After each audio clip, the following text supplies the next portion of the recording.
อนนี้ก็คือเราได้มาฮอดเทือนสาวเติ้นเบามิกเนาะเดี๋ยวเฮาไปหาเพิ่นอยู่ทางข้างในเนาะก็คือเพิ่นเฮ็ดเพนเลยนี่นะทุกคนคือขยันแท้เฮามาหลายเทื่ออยู่แต่ว่าเฮาบ่ได้เห็นสาวเติ้นเนาะบ่ฮู้ว่าเพิ่นใกล้คลอดแล้วบ่หรือว่าจังใดเนาะเพิ่นเฮ็ดอีหยังเนาะตอกเปล่งเปล่งปังอันนี้เอาสบายดีมาทุกคนเด้อโดยโอ้ยสวัสดีโดยที่โทรปลุกทางบ้านนงเพิ่นได้เฮามาก่อนแล้วครับพี่น้องเลยโดยมาน้องเติ้ล น้องเติ้ลครับพี่น้องโอ้สิเฮ็ดประตูไปเซ่อนี่บ่มิกโอ้ใส่อยู่เฮือนเลยเนาะมาเพื่อนเลย โอ้แบบว่าอัดไว้เลยเนาะใส่ประตูนี่เลยเพิ่นใส่อันสังกะสีอันนี้เลยทุกคนโอ้เฮ็ดอันนี้ก็คักอยู่นะทุกคนถ้าว่าเฮ็ดประตูอันเฮินครัวสายฟ้านี่เฮ็ดแบบนี้ก็จักว่าคักเนาะบ่นงเนาะใส่แบบนี้เลยทุกคนแล้วก็ซื้ออันนี้มาเนาะเพราะว่าอันคันเอาไปซื้อนี่แพงเด้ประตูนี่ก็คันเอาอันเฮ็ดแบบบามิกเฮ็ดนี่ทุกคนนี่เราก็เฮ็ดคักอยู่แต่ก็คือสีแบบอันนั้นนี่ห้องน้ำเพิ่นก็เฮ็ดคือกันนะห้องน้ำก็เป็นสีนี่เลยทุกคนห้องน้ำเพิ่นก็เฮ็ดอันนี้เองเลยนี่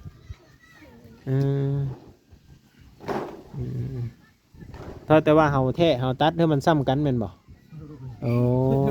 เพราะว่าย่านมันย่อยนะนี่ใส่เพิ่นใส่ตะปูซี่ต่อแล้วก็ไม้นี่ก็เป็นไม้เส้นที่เพิ่นต่อเสือนี่วันนี้40เด็กๆเลย ทงหนึ่งเลยน้อยเดียวเนาะโลโอเป็นโลโอทุกคนซื้ออยู่เสือเมืองสนนะอ๋อเปิดหน่อยซื้อน้อยเดียวแพงก็ต้องว่าแล้ว ซื้อปิงนัวระบมีซื้อปูซื้อนักโหลดเนาะเอาบัตรเล็กโลดได้สิไปมัดเสือบัดนี้นี่มัดในสนามอ๋อ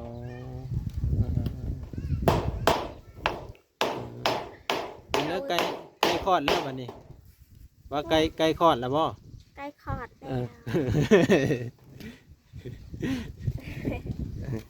แล้วถ้าเต้นเพิ่นก็บ่เข้าใจภาษาที่ว่าว่างไปเลยโดนคนเลย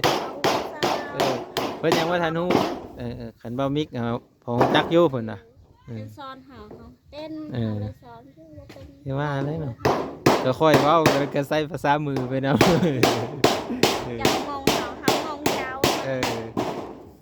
แม่นแน่มื้อนี้ไม่ได้ไปหากินบ่มื้อนี้ได้ไปหาเจ็บท้องอ๋อแน่ได้แกแบบนี้ไหมเพิ่นว่าเจ็บท้องพ่อพี่น้องเอ้ยท้องกินกินแตงโมโอ้เป็นรถใหญ่ไหมจ๊ะมีนัดเพิ่นกินมาแตงโมว่าอย่าไปเฮ็ดคือ200ได้กินบักคามเจ็บท้องกันเด้อบ่ได้เด้ออันตรายเด้อเจ็บท้องป้ากินข้าวแล้วบ่แซ่บว่าแล้วแม่หมาเนาะป้าเตะดอกกันก่อนใครอยู่ยังมีเป็นไอเป็นวัดเนาะปกติเขากินมะโมนั่นต้องแน่นอนแหละมีเจ็บคอก็ต้องเจ็บโผอะไรเขาฉีดยาเขาฉีดยามันเลยอันตรายเด้อแต่แบบเราไปห้องน้ำตลอดกันเอาละ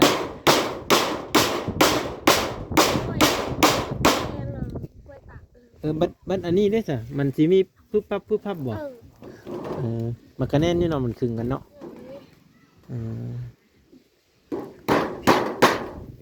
ประมาณนี้เด้อทุกคนแต่ละมื้อหันเจ้าไปหาห้องกินแต่ละมื้อฮะหากินป้ามีนี่คอยอยู่เนาะคือมาแต่เธอก็มีคอยเห็นเพิ่นพ่อพี่น้องก็เลยไม่ได้ถ่ายคลิปมันนะเธอก็ถ่ายแต่เขาบ่มิกเพิ่นได้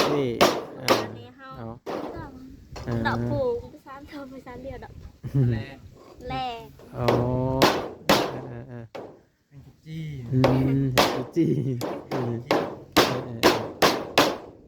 แต่ว่านี่แหละทุกคนได้มาถามไทยภาษาลาวเป็น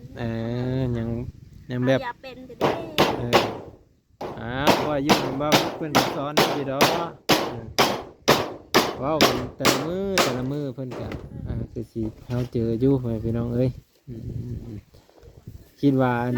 สาวเติ้นมื้อยามแม่อยู่บ้านแล้วมีจักมาแต่เลยก็มีเห็นเนาะ โอ้ย ประมาณ กลัว นี้ อะไร นะ ไปคนเดียวเจ้านี่ก็ลูกไก่บ้าน เออ บ้าน เออ ซื้อมา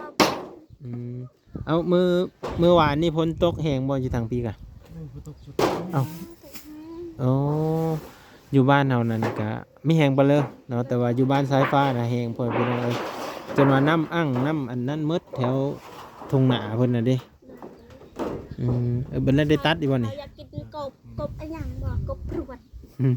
กบเบิ่นแล้วกบประวัติบ่มิกโอ้อึ้งโอ้ทางบ้านเจ้าเลยเอิ้นกบอ่ะน่ะลืม เจ้ารุ่ม เออแต่เราไม่รู้จักว้าวเนาะ หวยเราก็ว่า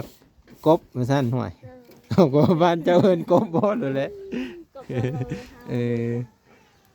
แถวบ้าน เอิ้นกบเลยเลย บ้านเจ้าได้หลายบ่กบแบบนั้นน่ะ บ่มี อ๋ออาจารย์ว่าแถวนั้นแห่งหลายไม่แม่นเนาะ บ้านเท่านี้น้อยเป็นกบแถวเฮานี่กบแต่บ่มีมีแต่เครียดขี้กระปาด เพราะว่ามันอยู่ตามห้อมภูเนาะ เลย อยู่ตามภู คิดแต่ปลาก็กินได้ป่ะทางคน เนี่ย เขียดตะปาดกินได้บ่ ขี้กระปาดได้กิน คือว่าแล้วมันไม่มีเนาะก็จำเป็นกินแหละ ทางกินฮอดเฮานี่บ่ได้คลามดอก กระปาดหาขี้เฮากิน เขียดตะปาดก็กินเนาะ โอ้ย เมื่อนี้เพิ่นอยู่เฮินพ่อพี่น้องเอ้ยเนาะก็เลยได้มาถามไทยชีวิตการเป็นอยู่ของครอบครัวเพิ่นนี่แหละเนาะก็ได้อัปเดตเนาะบางคนก็อาจจะอยากรู้จักอาจจะอยากเห็นประมาณนี้เนาะการเป็นอยู่ของเพิ่นถือว่าห้องน้ำนี่สำเร็จแล้วบ่มิกสำเร็จเดี๋ยวได้พ่อพี่น้องเอ้ยเจ้าน้อยสิพาเฮาไปเบิ่งเด้อแล้วก็สมบูรณ์แบบเนาะเข้าไปใช้ได้ปกติเพิ่นก็เฮ็ดโอ้สวยงามเนาะทางในสร้างเพิ่นเฮ็ดเธอทุกคนเอ้ยงามเนาะเพิ่นว่าอันทางยาวนี่3เมตรว่าซั่นทางสั้นน่ะ2เมตรบ่โอ้ทางสั้น2เมตรเนาะก็ถือว่างามพ่อพี่น้องเนาะสำเร็จโบกเรียบร้อยเนาะ น้ำเป็นนี้ห้องน้ำ ใหญ่กว่าห้องอันนั้นเนาะห้องเบาแต่ง บาแตงไง ตัวนั้นก็สูงตัวนี้บ่สูงแต่ว่ามันก็เตี้ยครับ เสียแต่งาม พอดีจังเนี่ยบ่สูงบ่ต่ำพอดีงาม ทำเฮานี่แล้วเปียคือกัน เนาะเบิ่งเฮินกันลังพอดีงามอ้อเปาะทุกคนเลยเนาะเพิ่นก็เฮ็ดเด้อคักขนาดว่า โอ้ยเฮานี่ขึ้นไปหางานโอ้ได้บ่มีดอกคือซ้ำนี้ โอ้มีแล้วอันนี้มีแม่นสีเฮาฮอตแซนผมไม่จักเนาะมีแซนเกือบ6-7 หมื่นนี่ได้นะทุกคนเลยแพงแฮงอีเนาะเบิ่งไม้ตอกอกตาก็ได้ป้ามีคิดมีฝันเนาะ โดย แต่เก่าก็อยู่กระต๊อบหลังน้อยๆบัดนี้บ่เห็นเลยกระต๊อบจักอยู่ไสแล้วบัดนี้ กระตบตีกระตบ อ๋อเพิ่นก็มางเอามันเดี๋ยวนี้ โดยกระตบเตียง เอาเตียงเนาะเดี๋ยวนี้เพิ่นก็มางไว้แล้วพี่น้องเพิ่นก็ขึ้นอยู่เฮือนปกติแล้ว นอนอยู่เฮือนกับพันอยู่บ่ พัน พันดีอยู่บ่แหละ พันหนาว พันหนาว โดย เดี๋ยวมันตุ่มผม พันดื้อๆนี่เลยเขายังมีตุ่มผมกลางคืนนี่จ้ากว่ามิก พันหนาว เพราะว่ามื้อแรงนี่หันเลขอ้อนะก็เลยถามเพิ่นนะ เจ้าวันละเปล่าย่าง เฮาพันดีหลับป่า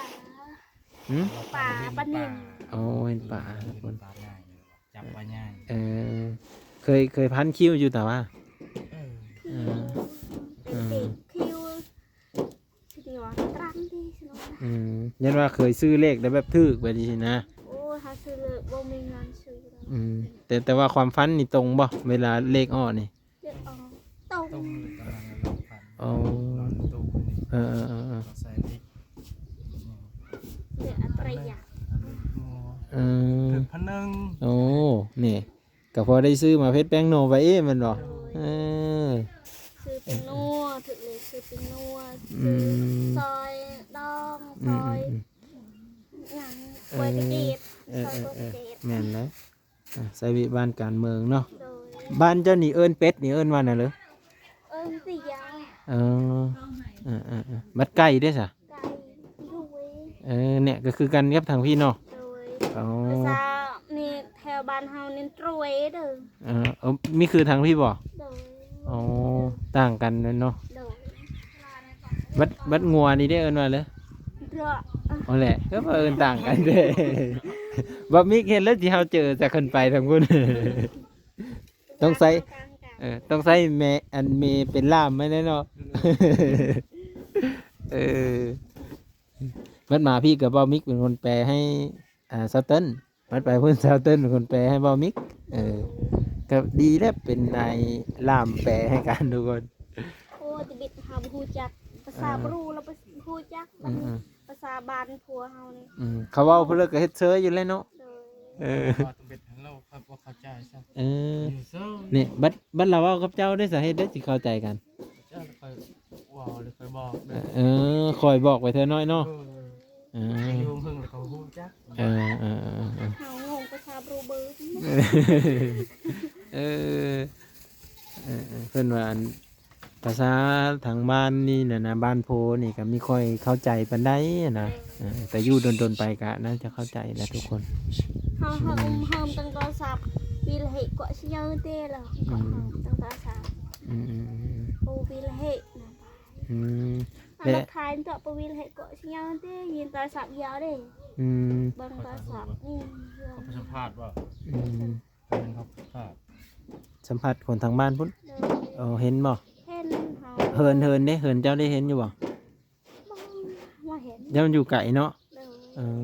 แต่ว่าอันตอนเฮาลงคลิปเจ้าไปตอนนั้นนั่นก็มีคนเว้าอยู่ว่า เขาก็เคยไปถ่ายคลิปบ้านเจ้าอยู่แต่ว่า ดองบ่โอ้ย บ้านอีหยังก็บ้านเจ้า ฮ้อ บ้านอาฮอน่ะเขาเคยไป แต่ว่าอันเขาก็บ่ฮู้จักดอกว่าเฮือนอยู่ไสเนาะเพราะว่าเฮาก็บ่ได้บอกรายละเอียดนะ บ้านเฮาเอาไกเฮือนเฮาเจียกวารีเฮือนเฮา แปลได้แล้วบัดนี้เดี๋ยวก็ โอ้ มีกกโพโอ้ต้องมีนายแปลได้บ่มิกต้องแปลได้เพิ่นมีเพิ่นมีกกโพเพิ่นว่าคันเมอก็สิจื้ออยู่บ่แหละ จื้อ สมมุติเขาตัดกกโพทิ่มได้ซะบัดนี้ ตัดบ่ได้จื้อนึง ตายแล้วบัดนี้จะไปจื้อแต่กกโพ โดนแล้วเด้ บ้านอาฮอเนาะถ้าเพิ่นได้มีโอกาสมือเพิ่นก็จะมือเยี่ยมยามทางพุ่นแล้วเนาะ เด้อ เพราะว่า ไปเอ้บัดนี้พอ ถือเลขจังเฮอเบามิกพาไปเนาะพอสิได้มือยามไม่ย่าบ่มีแม่นเนาะ น้องพ่อเฮาตาย พอเท่าไม่เท่าเนาะคันเซาเติ้ลนี่จะเอิ้นแม่เขาเบามิกหาเอิ้นแม่ย่าเนาะ Đã cái em bùa đi đâu là em มันแปลว่านั่นเด้อเบามิก น้องพ่อ น้องพ่อ tài nong pha tài โอ้ตายแล้ว rồi อยู่เฮินนี่อยู่จักคนแหละ thêm là เฮินแม่ฮะ ôi khi 5 คนมาหมู่10 คน 5 คน6 คน7 คนบ่7 คน ลูกหลานมีหมด มีหมด อยู่นำกันได้เลยเนาะ เด้อ ดูน้ำกัน เฮินลังเยอะซำนี้บ่กาวอะ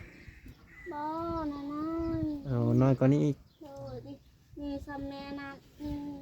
แต่ว่าทางพุ่นเขาเฮ็ดบ่เฮือนบ่ได้สูงติจังบ่ ได้สู้ บ่ได้สู้มื้อนี้สนอนสนอน เอ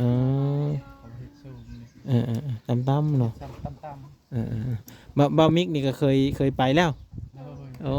เคยไปได้ไหมพ่อแม่พี่น้องบ้านอาฮอน่ะบ่าวมิกเคยไปแล้วเนาะ เรือฮอโคกบ่อ๋อมึงสดนี่นี่ก็เฮ็ดอะปื้มเมื่อวานนี่นี่เอ มัน อ แค่ลำหอโคนลำเบิ้นนะฮะ อาฮอกันไล่อาฮอได้ หลายหอ แล้วบ่นี่ยังต่อรถว่าจะแต่อันเอง ต่อไปนำระหว่างก็สิเบิ่งไปนำไปพี่น้องเอ้ยนี่พอได้เป็นแนวทางบัดเฮ็ดโอ้เฮ็ดอันบัดเฮ็ดประตูกันนี่แหละนี่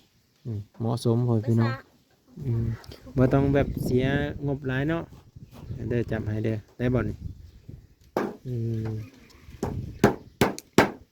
เดี๋ยวเพิ่นต่อตะปูให้พี่น้องเอ้ยนี่เรียบร้อยสอดอยู่บ่จ้อย ซ้ำแล้ว บ่ได้ก็พับไว้เนาะ เนาะ อืม จัดไปใช่เนาะอืม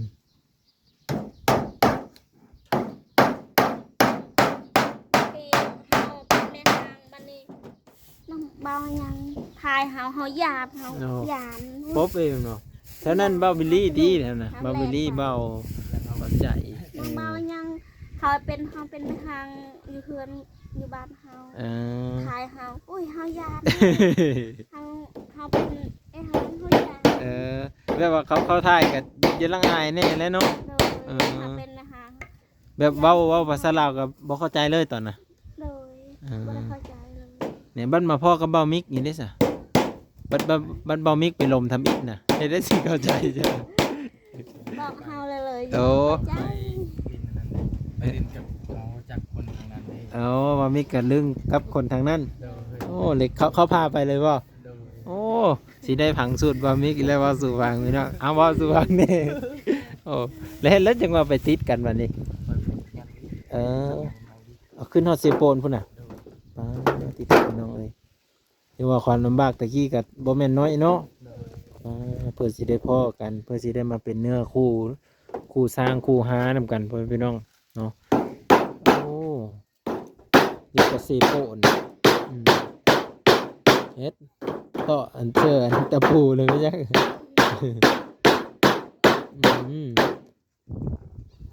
ไปอัน แต่บ้านเฮา เฮ็ดไม่วิก ผู้ชายลาวคือกันเบ็ด อ๋อ บันกะฮู้บันกะบ่ได้ฮู้ มันก็เป็นบางคนเนาะนั่นแหละ เป็นไปเฮ็ดงานวันนี้ฮู้ผู้ชายลาว อื บ่ได้ไป มเป็นไป อันแหละอันตอนเจ้าไปเฮ็ดวิกนะเพิ่นละอยู่เหินบ่ โดย โอ้แล้วหมู่พาไปลมอยู่เหินเลย โดย โอ้หมู่ก็จะเป็นว่าดีคักเนาะ ก็สิเห็นหมู่แบบไม่มีผู้สาวนี่แหละเนาะ โดย โอ้ ผู้ชายลาวบ้าน เออผู้สาวร้ายพุ่นบ่ ผู้ชายบ้านเฮามีตะกอก เห็นเล่นอย่างไรแบบนั้น ตะกอก แต่กองไปว่าเพื่อแบบนี้ บ่มีผัว โอ้มีแต่คนบ่มีผัว โดย โอ้ โสด ร้ายแมันบ่ หลาย โอ้สิได้ให้เบาหนงพาไปมีจังแล้วซะ ทางนั้นนี่ร้ายแมันบ่มิก ผู้สาวเลยเนาะ โอ้สาวร้ายเนาะคือว่าไปเห็นทำอิฐก็แม่นผู้นี้แหละแม่นบ่ถือมกถือใจแล้วแม่นบ่โอ้แล้วเฮ็ดแล้วพากันมาบ้านเลยบ่ โดย หรือว่าอันอยู่บ้านเพิ่นก่อน อยู่คนก้อน 2-3 มื้อ แล้วบอกพ่อเฒ่าแม่เฒ่าว่าสิมื้อบ้านว่าสิบ่ โดย อันแล้วมีพิธีพิธีของบ่สมมุติคือบ่มิกไปลิ้นว่าสิ มีแหละ อืม จ่ายคนเนี่ยเงินอันนั้น โอ้ใหญ่เงินไปเฮ็ดวิกน่ะแม่นหมดเลย โดย โอ้เด้โอ้ เงินได้คนบ้านหามาเงินใส่2 ล้าน มัดจำก่อนเนาะ โดย คันเอิ้นว่าแบบซื้อขายก็คือมัดจำมาแล้วทุกคนยันจะได้ผัดว่าอัน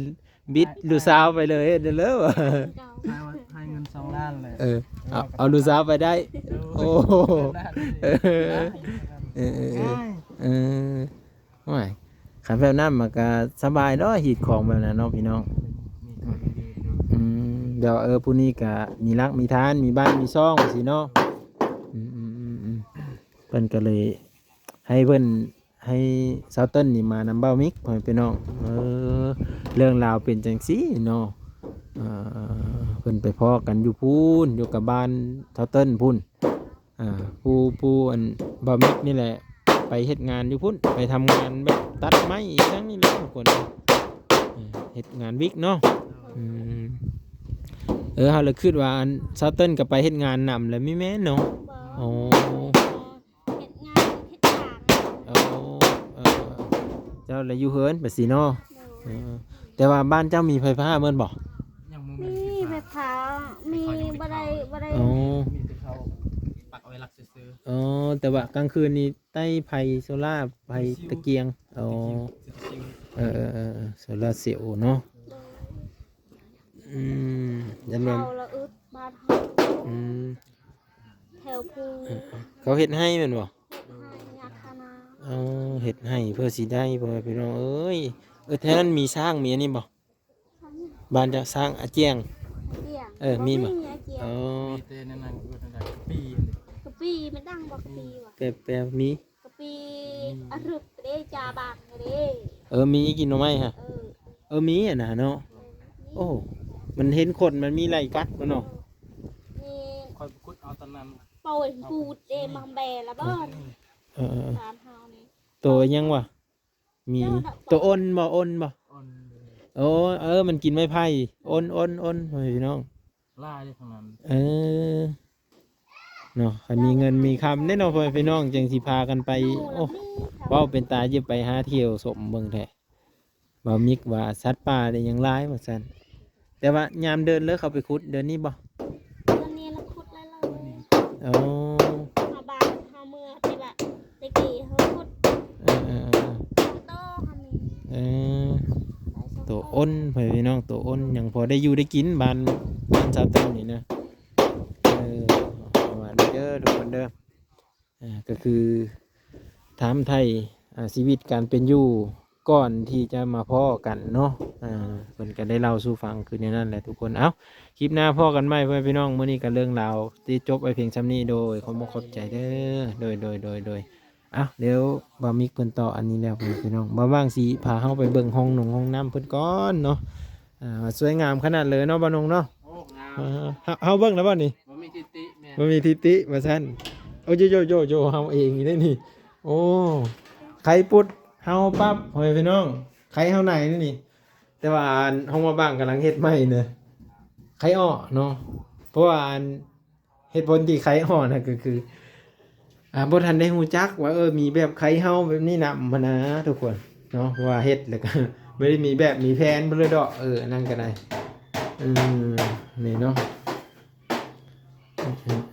แต่ถึงฮอดที่70เซนเนาะแล้วก็เฮามาแล้วเฮาก็ล็อกอันนี้เลยก็ได้นี่เพิ่นเฮ็ดอันล็อกเสื้อคักเนาะ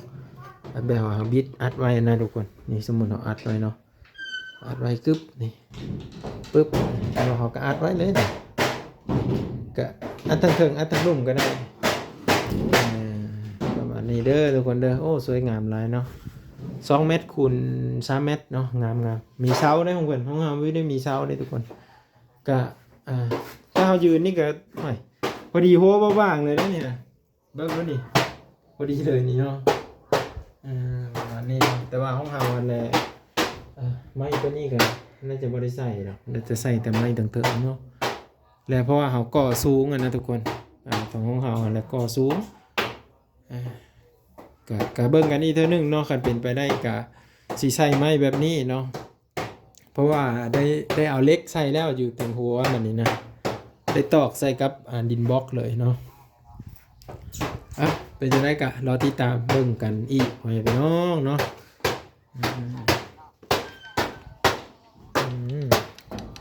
ประตูก่อน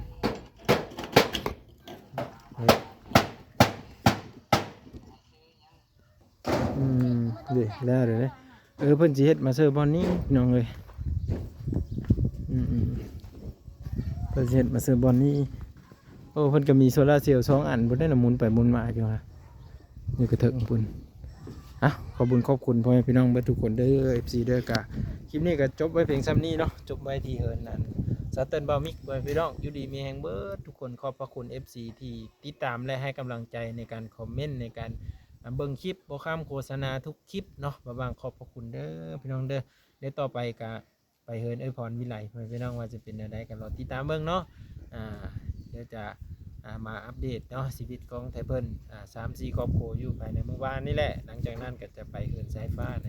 วิดีโอต่อไปผู้แหละพ่อแม่พี่น้องขอบพระคุณครับ